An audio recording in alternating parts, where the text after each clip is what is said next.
저는 오늘 본문의 말씀을 가지고 새 사람을 입음, 이런 제목으로 하나님 말씀을 증거하도록 하겠습니다. 오늘 본문 말씀은 새 사람을 입어라 명령하고 있습니다. 하나님이 택한 백성에게 가장 먼저 주어져야 되는 말씀이 무엇일까요? 새 사람을 입는 것입니다. 다시 말하면 예수님 만나기 전에 옛사람을 벗어버리고 새로운 하나님의 형상을 입으라는 것입니다. 저는 오늘 본문의 말씀을 통하여서 새 사람을 입는 삶에 대해서 살펴보려고 합니다. 첫 번째, 옛사람을 벗어버려야 합니다. 22절을 읽도록 하겠습니다. 너희는 유혹의 욕심을 따라 썩어져 가는 구습을 따르는 옛사람을 벗어버리고. 오늘 본문에서는 유혹의 욕심을 따라 썩어져 가는 구습을 따르는 옛사람을 벗어버리라 말씀하고 있습니다. 이 구습이 무엇일까요? 베드로전서 1장 14절에 보면 너희가 순종하는 자식처럼 전에 알지 못할 때 따르던 너희의 사욕을 본받지 말고 라고 했습니다. 과거에 알지 못하고 행했던 이런 사욕들, 이것이 바로 옛사람입니다. 즉 예수 안에서 새롭게 되기 전인 옛날의 모습을 벗어버리라는 것이죠. 우리가 새 사람이 되기 위해서는 옛사람을 벗어버리는 것이 중요합니다.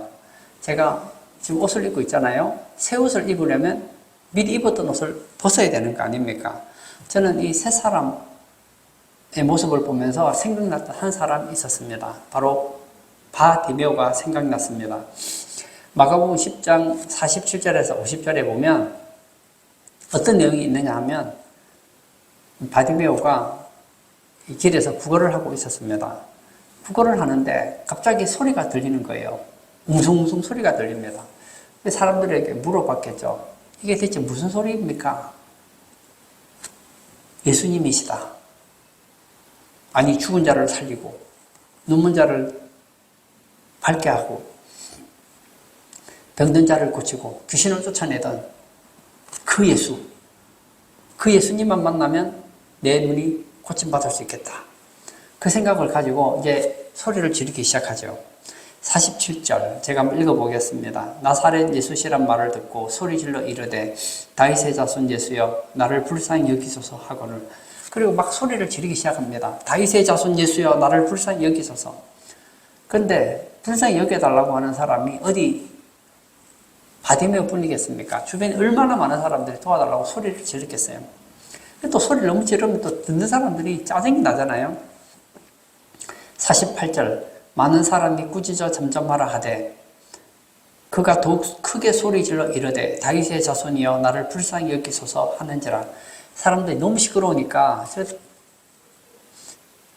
맹인 바디메오가 너무 소리를 지르니까 야 좀 조용히 해. 꾸중을 합니다. 잠잠해 했더니 어떻게 하더라고요? 더 소리를 지릅니다. 가던 예수님이 머물러 서십니다. 49절 예수께서 머물러 서서 그를 부르라 하시니 그들이 그 맹인을 부르며 이르되 안심하고 일어나라 그가 너를 부르신다 하며 예수님께서 그 소리를 들으십니다. 그리고는 부르라. 왜 부릅니까? 고쳐주겠다는 거 아니겠어요? 그때 이 맹인이 어떻게 합니까? 50절 맹인이 겉옷을 내버리고 뛰어 일어나 예수께 나아오거늘. 예수님을 만나러 가기 전에 어떻게 했다는 겁니까? 겉옷을 내버렸다는 거예요. 여러분, 우리가 생각할 때 이 겉옷 아무것도 아닌 것 같지만 이 맹인에게 이 겉옷은 굉장한 의미가 있습니다. 이스라엘은 아침에는 따뜻하지만 밤에는 추워요. 이 겉옷은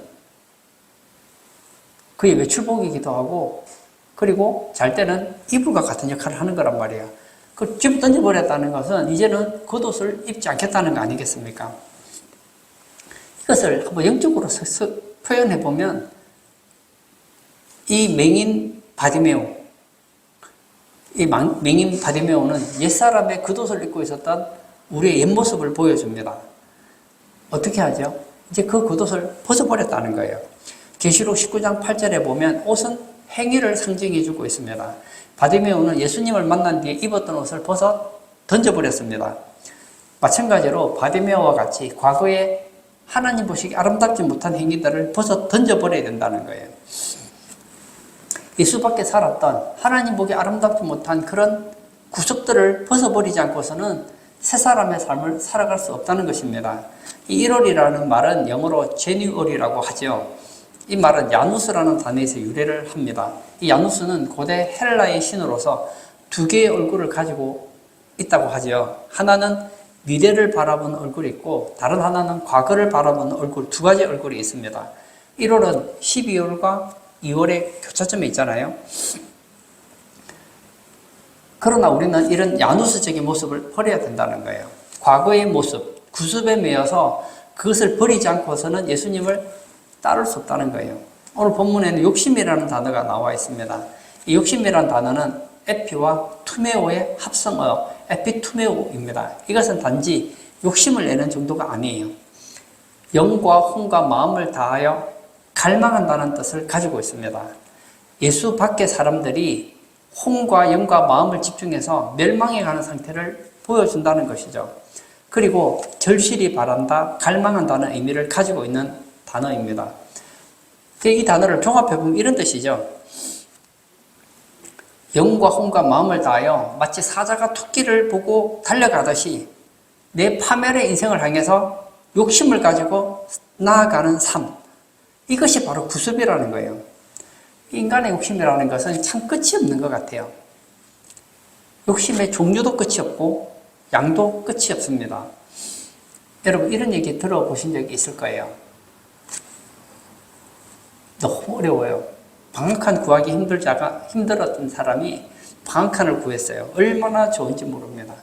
근데 방앗간에서 살다 보니까 불편한 거예요. 화장실도 밖에 있고 너무 힘든 거예요. 그러면 어떤 생각이 들까요? 그리고 매달 월세 내는 것도 아깝고 돈을 열심히 모았어요. 이제는 전셋집에 갔어요. 이제는 전에처럼 화장실이 밖에 있는 게 아니에요. 집 안에 화장실도 있고 집이 더 커졌어요. 그런데 살다 보니까 그래도 부족한 거예요. 좀 더 좋은 집으로 가고 싶다. 그래서 어떻게 하죠? 조그만 연립주택이나 아파트를 원하게 되죠. 아파트를 갔어요. 가보니까 이 집을 놔두기에도 부족한 거예요. 그런 식으로 하다 보면 끝이 없다는 거예요. 인간의 욕심은 전 세계를 다 주어도 채울 수 없는 것이라는 것이죠. 그러므로 이런 욕심을 내려놓는 것이 우리에게는 필요하다는 거예요. 저는 목사이잖아요. 목사는 어디에 욕심이 많을까요? 제가 저를 볼 때 저는 다른 사람들하고 좀 다른 것 같아요. 저는 이 책에 욕심이 많은 것 같아요. 그래서 좋은 책이 있으면 사고 싶어요. 좋은 설교집이 있으면 사고 싶고, 좋은 시당 서적이 있으면 사고 싶고, 내 사상에 도움이 되는 그런 책이 있으면 사고 싶어요. 그렇게 책을 지금까지 샀잖아요. 그러면 책이 상당히 많을 거 아닙니까? 일반인들보다는 제가 책이 훨씬 많거든요. 그러면 충분할 것 같잖아요. 안 충분해요. 얼마 전에도 서점에 갔는데 보니까 또 내 마음에 드는 책이 있는 거예요. 자꾸 사고 싶은 거예요. 인간의 욕심은 끝이 없다는 거예요. 어차피 채울 수 없는 그 욕심에 절제를 가하지 않으면 우리 인생은 끊임없이 옛사람의 삶을 살다가 끝나버린다는 거예요.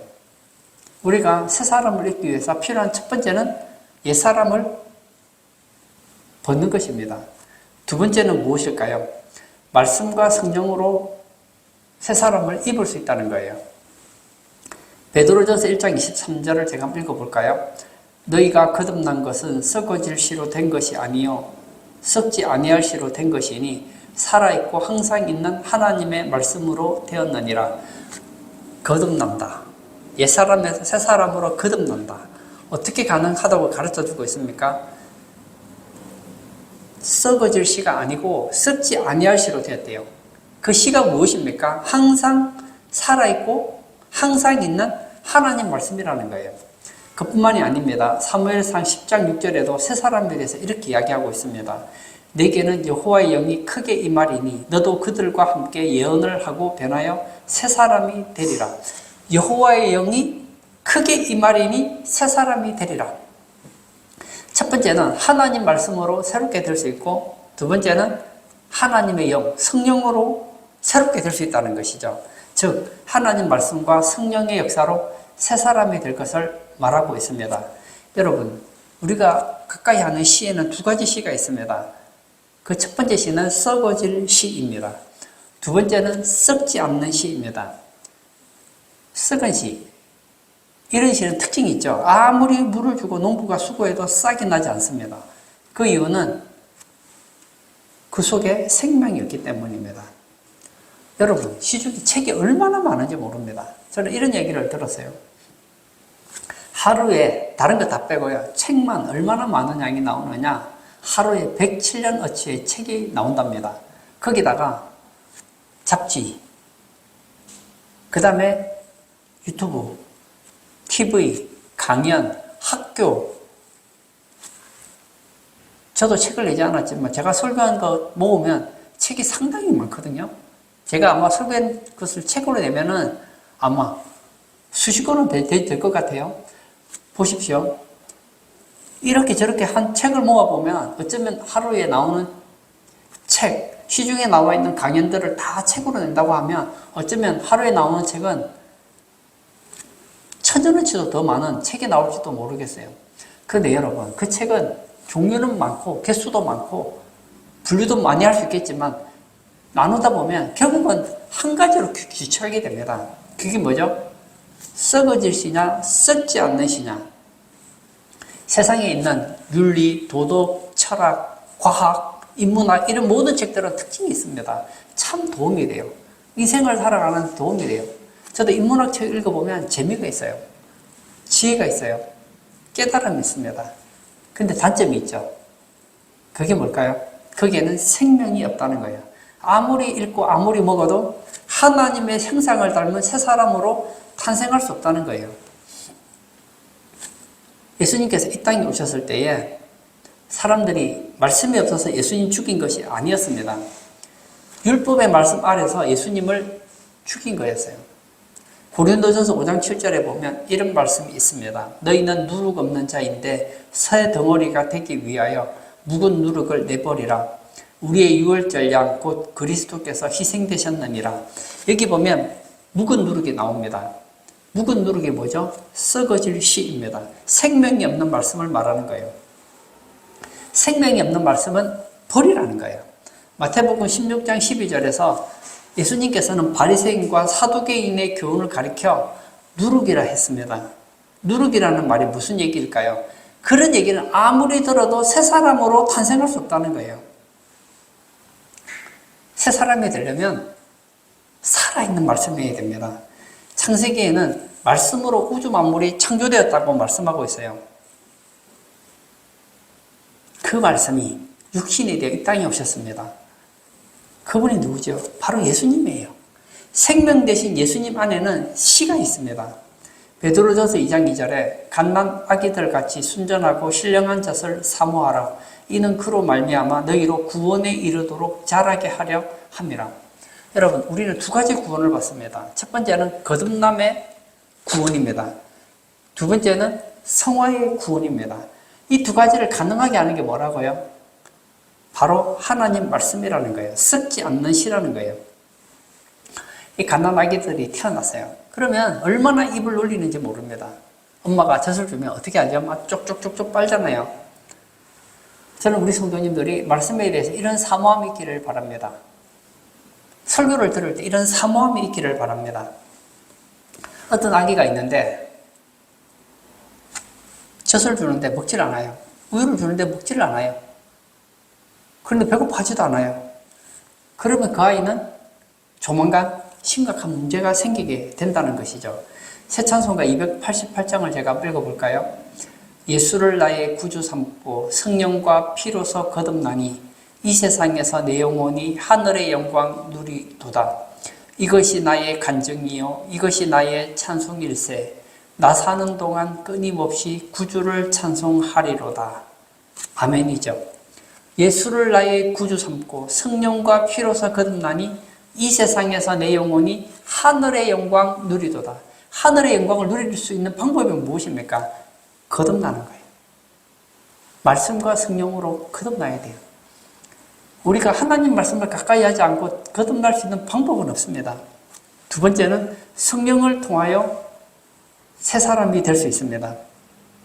사무엘상 10장 6절에 보면 내게는 여호와의 영이 크게 임하리니 너도 그들과 함께 예언을 하고 변하여 새 사람이 되리라. 어떻게 새 사람이 될 수 있습니까?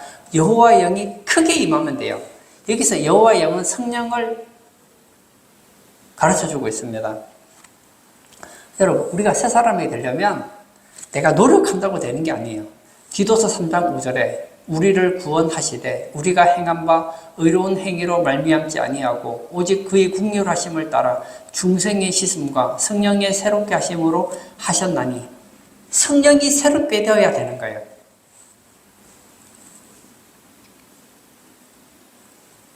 오늘 예배 참석하신 사랑하는 성도님, 우리가 새 사람이 되기 위해서 전제 조건이 있습니다. 하나님의 말씀 외에 그 무엇도 우리를 거듭나게 하지 못해요. 그리고 하나님의 영이 없이는 새 사람이 될 수 없습니다. 말씀과 성령은 뗄 수 없는 관계가 있어요. 왜죠? 성령께서 말씀으로 우리를 거듭나게 하시거든요. 그러므로 오늘 예배 참석하신 우리 성도님들은 말씀을 사모하시기를 바랍니다. 아직 새 사람이 되지 못했다면, 아직 거듭나지 못했다면 말씀을 더 가까이 하시고 하나님의 영을 더 사모하시기를 바랍니다. 저는 가끔씩 이런 얘기 들을 때마다 좀 어이가 없다는 생각이 들어요. 내가 거듭나고 싶어도 하나님이 원하시지 않으면 거듭날 수 없는 거 아닙니까?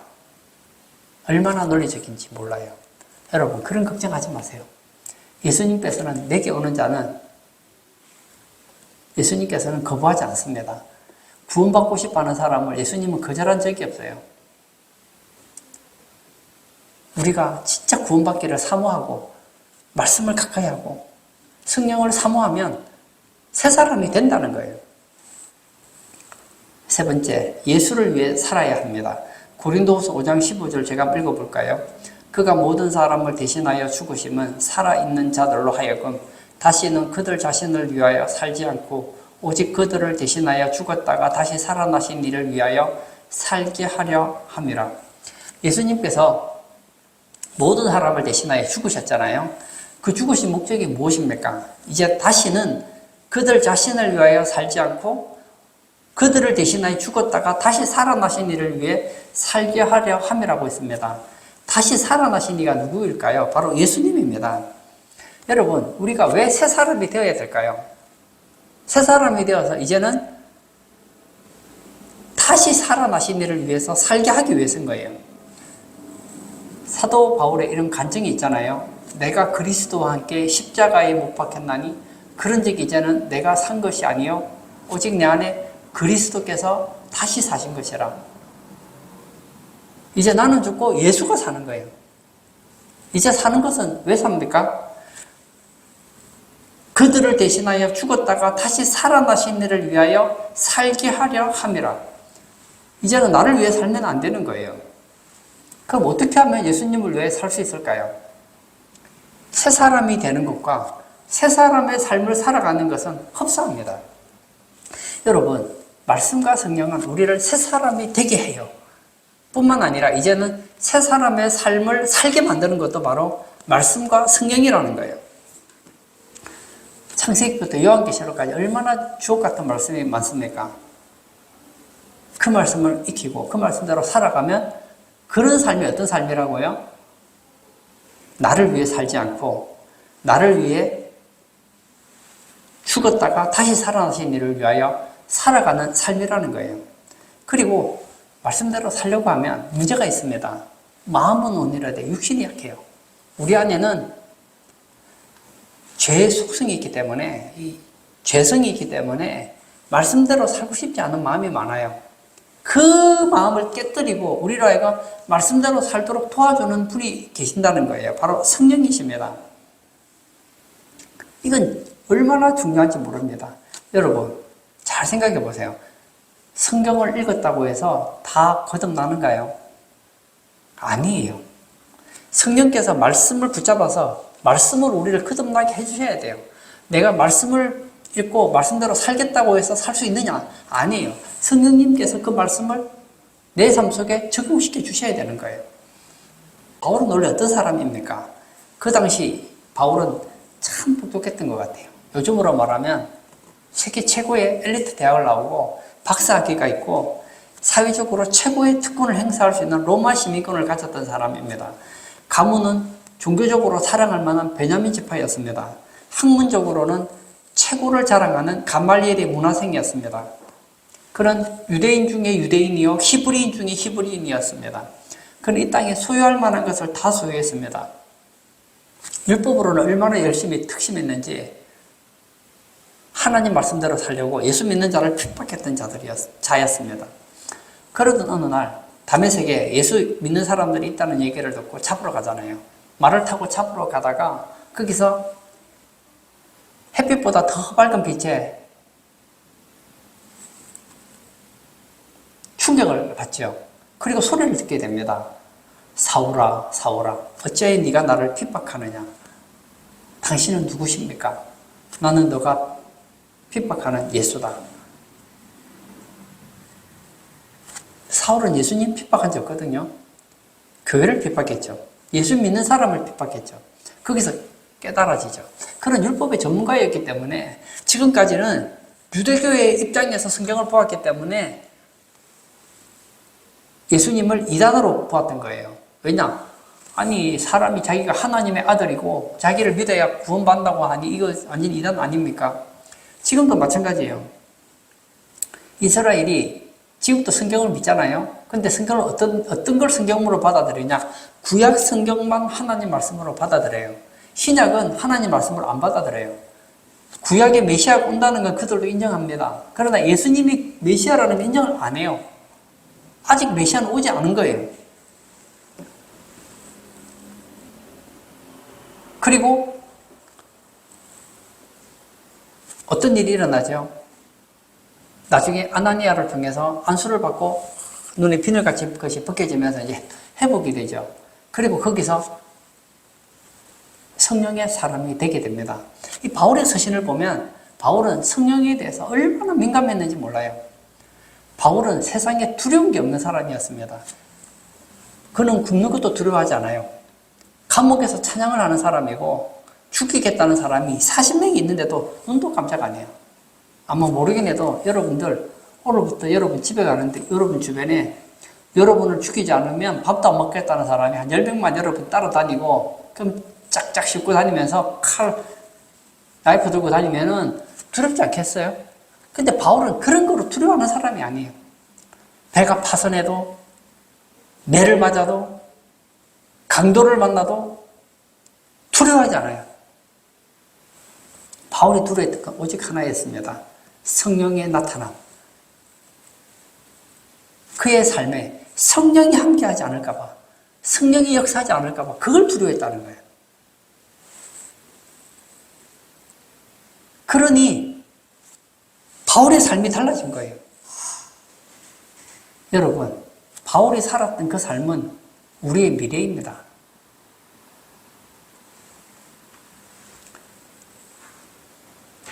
바울은 말씀의 사람이었을 뿐만 아니라 성령의 사람이었어요. 그러므로 예수님을 위한 삶을 살아낼 수 있었던 거예요. 어떤 분들은 말씀만 찾아요. 참 좋습니다. 근데 못 살아요. 왜냐? 말씀을 살 수 있는 능력이 없거든요. 어떤 분은 성령만 찾아요. 근데 문제는 뭐냐? 말씀이 없어요. 여러분, 말씀과 성령은 함께 가는 거예요. 바울은 말씀의 사람이었을 뿐만 아니라 성령의 사람이었습니다. 그는 성령의 사람이었을 뿐만 아니라 말씀의 사람이었다고요. 이 둘은 같이 가야 되는 거예요. 그럴 때 옛사람을 이겨버리고 나를 위해 다시 살아나신 그 예수 그리스도를 위해 살 수 있게 되는 거예요. 새찬송가 289장에 보면 이런 말씀이 있죠. 주 예수 내 맘에 들어와 계신 후 변하여 새 사람 되고 내가 늘 바라던 참빛을 찾음도 주 예수 내 맘에 오심. 주 예수 내 맘에 오심. 주 예수 내 맘에 오심. 물밀듯 내 맘에 기쁨이 넘치면 주 예수 내 맘에 오심. 거듭날 때 예수님이 우리 안에 계시죠. 기쁨이 충만한 거예요. 결론을 짓고자 합니다. 옛사람이 새사람이 된다는 것은 무엇일까요? 이것은 인간의 노력으로 옛사람이 새사람이 되는 것을 의미하지 않습니다. 이것은 거듭나는 걸 말하는 거예요. 거듭나는 것은 내가 거듭나고 싶다고 거듭나지는 게 아니에요. 어떻게 하면 거듭날 수 있을까요? 말씀과 하나님의 영으로 거듭날 수 있는 거예요. 예수 그리스도에 대한 그 말씀을 성령께서 붙잡고 우리를 거듭나게 하셔요. 거듭나면 끝인가요? 어떤 분들은 그러죠. 난 예수 믿고 구원받았으니까 끝났다. 끝난 게 아니, 이제 시작이에요. 이제 새 사람이 되었으니까 새 사람다운 삶을 살아야죠. 여러분 이런 말 들어보셨잖아요. 사람이면 사람이냐, 사람다워야 사람이지. 새 사람이면 새 사람이냐, 새 사람다워야 새 사람이지. 분명히 새 사람이 되었는데 삶이 옛 사람과 똑같다면 문제 있는 거 아닙니까? 새 사람의 삶이 대체 무엇일까요? 새 사람의 삶은 이제 나를 위해 살지 않는 거예요. 나를 위해 죽었다가 다시 살아나신 그분을 위해 사는 삶이 새 사람의 삶이라는 거예요. 그러기 위해서는 바울과 같은 결단이 있어야 됩니다. 한 손에는 말씀이요, 한 손에는 성령인 거예요. 저는 여러분들이 바울처럼 떨기를 바랍니다. 성령님이 나를 도와주시지 않으면 저는 새 사람의 삶을 살아갈 수가 없습니다. 성령님이 나의 삶 가운데 나타나지 않으면 저는 새 사람의 삶을 살 수 없습니다. 우리가 말씀과 성령의 사람이 될 때 예수를 증거하고 예수님 때문에 힘을 얻고 예수님 때문에 기뻐하고 예수님 안에서 승리하는 삶이 된다는 거예요. 그런 우리 모든 새 사람이 되기를 주의 이름으로 축복합니다. 이 시간 한번 같이 기도하기를 원합니다. 저는 오늘 새 사람을 입자는 내용으로 설교를 했습니다. 아직 거듭나지 않으신 분이 있다면 말씀을 가까이 하십시오. 세상 책이 아니고 말씀으로 예수님을 바로 하십시오. 그리고 그 예수님을 여러분의 인생의 주인으로 영접하십시오. 그럼 여러분은 새 사람이 됩니다. 성령님께서 여러분이 새 사람이 되도록 도와주십니다. 뿐만 아니라 우리가 거듭나기 위해서, 새 사람이 되기 위해서 말씀과 성령이 필요했다면 이제 새 사람의 삶을 살아가기 위해서도 말씀과 성령이 절대적으로 필요하다는 거예요. 이 시간 기도할 때 사도 바울처럼 한 손에는 성경을 붙잡고 한 손에는 성령을 사모하는 그런 우리 모든 성도들 되게 해달라고 다 같이 기도하도록 하겠습니다.